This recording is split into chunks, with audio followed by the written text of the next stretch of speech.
वो देगा नहीं।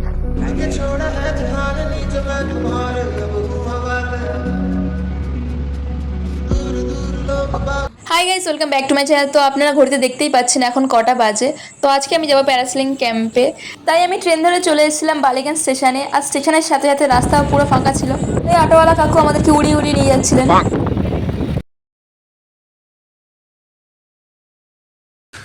तू समझा? हाँ। नहीं, तू समझा नहीं। অটো নিয়ে চলে এসেছিলাম যেখানে আমাদের ক্যাম্প চলছে। তো চলুন এবার গেট থেকে এন্টার করি ভিতরে। যে রিপোর্টিং টাইম দেওয়া ছিল তার থেকে আমরা 2 মিনিট লেট করে গেছি। আর রানওয়ে হলো 600 মিটার দূরে গাইস।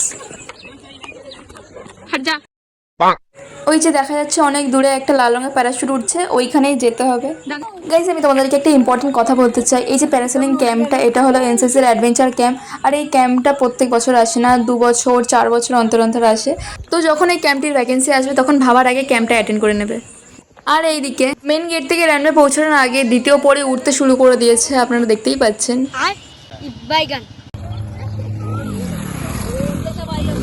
ये सब उड़ उड़ के जा रहे हैं पापा की परा।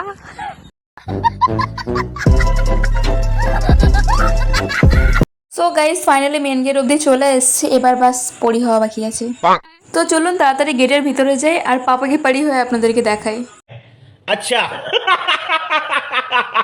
গাইস, আমি একটা এসডি কার্ডকে বলেছিলাম ফোনটাকে রোটেট করে একটা ভালো ভিডিও ক্লিপ নিতে আমার, বাট সে এত সুন্দর ভিডিও ক্লিপ নিয়েছে, আপনারাই দেখে বলুন সে কত সুন্দর ভিডিও ক্লিপ নিয়েছে আমার। এনসিসিতে প্যারাসেলিং, প্যারাগ্লাইডিং, প্যারাজাম যত অ্যাডভেঞ্চারাস ক্যাম্প আছে সেই সমস্ত ক্যাম্প অ্যাটেন্ড করলে তার মধ্যে সব থেকে ফার্স্ট প্রায়োরিটিতে রাখা হয় সেফটি। তাই আমি হেলমেট, নি ক্যাপ সব কিছু পরে নিয়েছিলাম, এবার বাস পরি হওয়া বাকি আছে। তো वो देगा नहीं।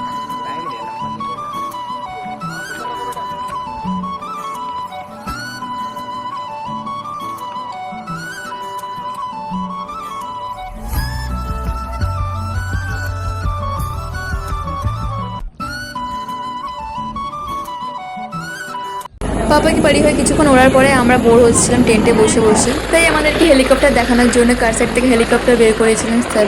তো আমাদের সাথে সাথে আপনারাও একটু হেলিকপ্টার দেখে নিন সামনে থেকে। হেলিকপ্টার দেখে সবাইকার ভিতরে ভিডিওগ্রাফার জেগে উঠেছিল, তাই সবাই ভিডিও বানাতে শুরু করে দিয়েছিল। তাই আমি পিছনে থাকবো কেন, আমিও বানিয়ে নিলাম। যতই হোক আমার ভিতরেও তো একটা ভিডিওগ্রাফার ভাব আছে, তাই না?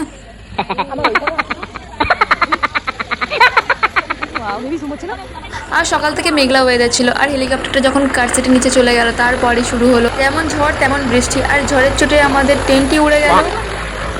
আর ঝড় বৃষ্টি থামার পরে ওয়েদারটা দেখুন।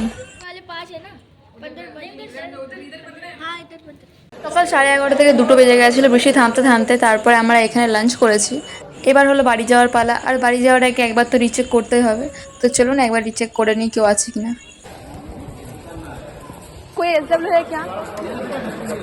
ঝড় বৃষ্টির কারণে দেখুন পুরো রানওয়েতে জল জমে গেছে। আর এই যে সোজা রাস্তাটা দেখা যাচ্ছে ওই দিকে আমরা ফ্লাই করছিলাম। সো গাইস, যদি এই ব্লগ থেকে কোনো কিছু ভালো লাগে থাকে তাহলে like, comment, share and subscribe করতে ভুলবেন না। দেখা হচ্ছে নেক্সট ব্লগে, ততক্ষণের জন্য বাই বাই। আরে দাঁড়ান দাঁড়ান, কোথায় যাচ্ছেন? এখনো ব্লগ শেষ হয়নি। नहीं सारुण के यहाँ कुछ तो गड़बड़ है जरूर कोई ना कोई गड़बड़ জানি না ওর কি হয়েছিল আর আমরা কেন এরকম হারকাত করছিলাম। मुझे बस इतना ही आता है। हाय हाय के अलावा कुछ नहीं आता। हाय बैगन। सो गाइस, ब्रिज आ गए। हाय व्लॉग खत्म गाइस, बाय बाय।